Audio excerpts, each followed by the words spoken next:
వామ్మో 47 years కి జ్యోతిక గారు చూసారా ఎంత యూత్ఫుల్ గా మెయింటైన్ చేస్తున్నారో. ఎగ్జాజరేట్ చేయట్లేదు కానీ భయ్యా, నాకైతే చంద్రముఖిలో ఆ వింటేజ్ జ్యోతిక గారు మళ్ళీ కనిపించారనమాట. 50 ఏళ్ళు దగ్గరకు వస్తున్నా ఇంత యవ్వనంగా ఫిట్ గా మెయింటైన్ చేయడానికి ఒకే ఒక సింపుల్ రీజన్, రోజు వర్కౌట్ చేస్తారంట. అది కూడా ఏమి అల్లటప్ప ట్రైనింగ్ కాదు, ఏదో జిమ్ కి వెళ్ళి కార్డియో చేసి వచ్చారనమాట. హై ఇంటెన్సిటీ ఇంటర్వెల్ ట్రైనింగ్ అనేది ఎక్కువ చేస్తున్నారు అనమాట. మీరు అనొచ్చు ఆవిడకి పెళ్లి అయిపోయింది కదా, ఇప్పుడు సినిమాలు లేవు కదా, ఇప్పుడు ఎందుకు ఇవిడికి ఇవన్నీ అని. బట్ ఇంకా ఇలాంటి ఫిట్నెస్ మోటివేషన్ మిస్ అవ్వకుండా చూడాలంటే ఫాలో బటన్ నొక్కి డార్లింగ్. అంటే చాలా మంది ఆడవాళ్ళు పెళ్లి అవ్వగానే ఇంటికి అంకితం అయిపోతారు అనమాట. అంట్లు తోవడం లేదంటే కుకింగ్ చేయడం, మనకి ఎందుకులే ఫిట్నెస్ అని అనుకుంటారు. But fitness is beyond looks అనమాట. ఫిట్ గా ఉండడం మన హక్కు అనమాట. ఆవిడ ఈ రేంజ్ ఆఫ్ ఫిట్నెస్ చేయడానికి మెయిన్ రీజన్ ఏంటంటే వాళ్ళ హస్బెండ్ సూర్య గారు మంచి గుడ్ లైఫ్ పార్ట్నర్ కాబట్టి ఈస్ సపోర్టింగ్ అనమాట. ఆడవాళ్ళకి మగవాళ్ళు సపోర్ట్ చేయకపోతే కాంట్ డూ దట్. మీ ఇంట్లో ఆడవాళ్ళని సపోర్ట్ చేయండి, జిమ్కి వెళ్ళమని చెప్పండి, డైట్ స్టార్ట్ చేయమని చెప్పండి. ఫిట్ గా ఉంటే వాళ్ళు ఇంట్లో పనులు ఇంకా యాక్టివ్ గా చేయగలరు. మోకాలు నొప్పులు రావు, థైరాయిడ్, పీసీఓడి ఇలాంటి ప్రాబ్లమ్స్ నుంచి బయటపడాలంటే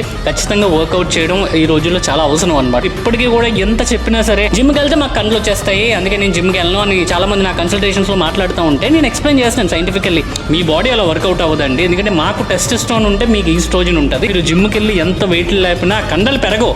చూస్తున్నారు కదా జ్యోతిక గారిని, ఆ మజిల్ ని మెయింటైన్ చేసుకోవడానికి జిమ్కి వెళ్ళండి అంతే, కండలు పెంచమని నేను చెప్పట్లేదు. వారంలో నేను అట్లీస్ట్ ఒక 2-3 వీడియోలైనా విమెన్ ఫిట్నెస్ మెన్ ఎక్కువ చేయడానికి ఒకే ఒక్క కారణం, వరింగ్ అబౌట్ విమెన్ అనమాట. ఆడవాళ్ళు they are losing muscle mass, దీనివల్ల థైరాయిడ్, పీసీఓడి, హార్మోనల్ ఇంబ్యాలెన్స్ ఇలాంటి ప్రాబ్లమ్స్ అన్ని యంగ్ ఏజ్ లో వచ్చేస్తున్నాయి. ఇప్పుడు చాలా మంది నా కన్సల్టేషన్ మాట్లాడిన ఆడవాళ్ళు they are facing many health issues at the young age. దానికి కారణం సింపుల్, లైఫ్ స్టైల్. సో ఆ లైఫ్ స్టైల్ చేంజ్ చేసుకోవడానికి జిమ్కి వెళ్ళండి అమ్మా.